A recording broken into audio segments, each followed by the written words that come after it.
The first Inside Out came out when, if I'm doing the math right, you were 16, just about to turn 17. I think that's right. Were you there first weekend of release, or did you come to it later?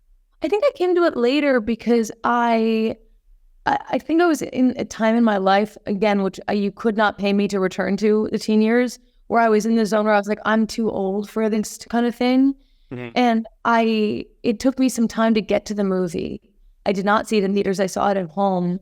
And when I saw it, I actually think it was an important moment because now I don't feel too old for anything. Like when I was a teenager, I was like, oh, I don't watch kids movies and I don't want to go to the parks and I don't want to.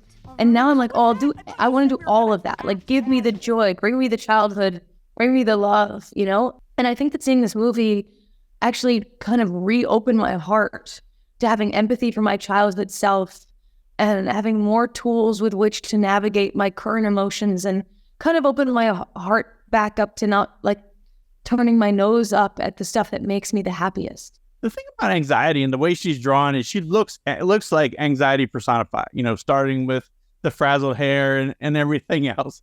Did they show her to you early on to help you get a handle on how exactly to play her?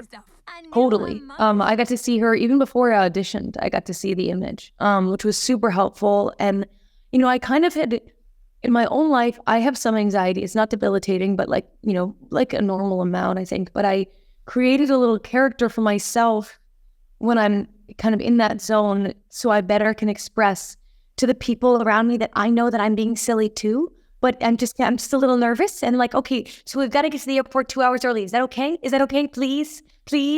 And I kind of made this person and I just kind of used her in my audition where I was the anxiety that I use in my own life and it worked. So a lot of people, you know, actors go into a recording studio or they do like voiceover stuff for animated movies and TV shows, and they hate it. They're used to like being around other people. Then they're not used to like kind of the introversion sometimes that you have to do for that.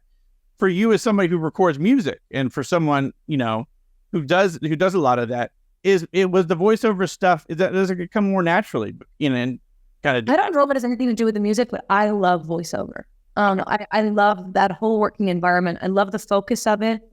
I love the consistency. I love the pajamas. I love, I really enjoy it. If I had one wish for the next time I do it, I'd love to do like 1 or 2 scenes with the whole group, you know, where you like, if we were to set up a bunch of different microphones and kind of like perform the scene together as a group and then kind of go off on our separate journeys so we could feel what everyone's timing is like. But I almost don't wish that because it's so cool to watch the movie and not have ever heard, you know, Joy respond to anxiety. And then hear it the first time and it's like, oh my God, I just did a scene with him before. I didn't even know. Joy, I'm just curious, maybe I could Thank you, not now. But I'm definitely having some anxiety right now, you know, like this movie coming out and my record coming out and working in the last season of Stranger Things, which has been such a bedrock of beautiful creativity and support throughout my career. It's going to be a big new release coming up, and I'm pretty anxious about that. You mentioned being on the home stretch with the final season of Stranger Things. I mean, are you close to being done at this point, or do you still have a lot more to go? You know, I don't know. You probably never really know until maybe the season's done.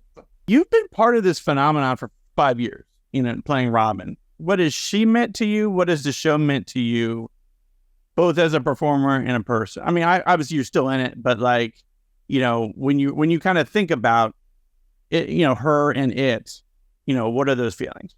The feeling that I had when I got the part was a life-changing feeling. It was like jumping up and down in your room and feeling like you're going to get to be a part of something amazing, you know? Like, it's like getting into a great school or something. Like, it's like, oh, but I would never have guessed how much deeper and more excited to go to work I would be with each coming season. You know, my relationship to my character is deepened. We've been through so much together. I've learned so much about myself from playing her and put so much of myself into her. And the better I get to know my castmates, and the more I enjoy working with them, the more delighted I am by their performances and their growth. And the more delighted I am by how skilled the Duffer Brothers are as showrunners and writers. I love being on this show. And I love the fans I've gotten to meet through it and the people I've gotten to meet through working on it, you know? That's cool. One last thing. What do you have next? Once you finish Stranger Things? I have this film that was announced that I think is going to happen Wilder and Me that I'm really excited about. And I've got some other stuff that I can't talk about yet, but that I'm really excited about. Cool. Well, thank you so much for taking time, and good luck with the movie, music, everything else kind of going on with your life. Thank you so much.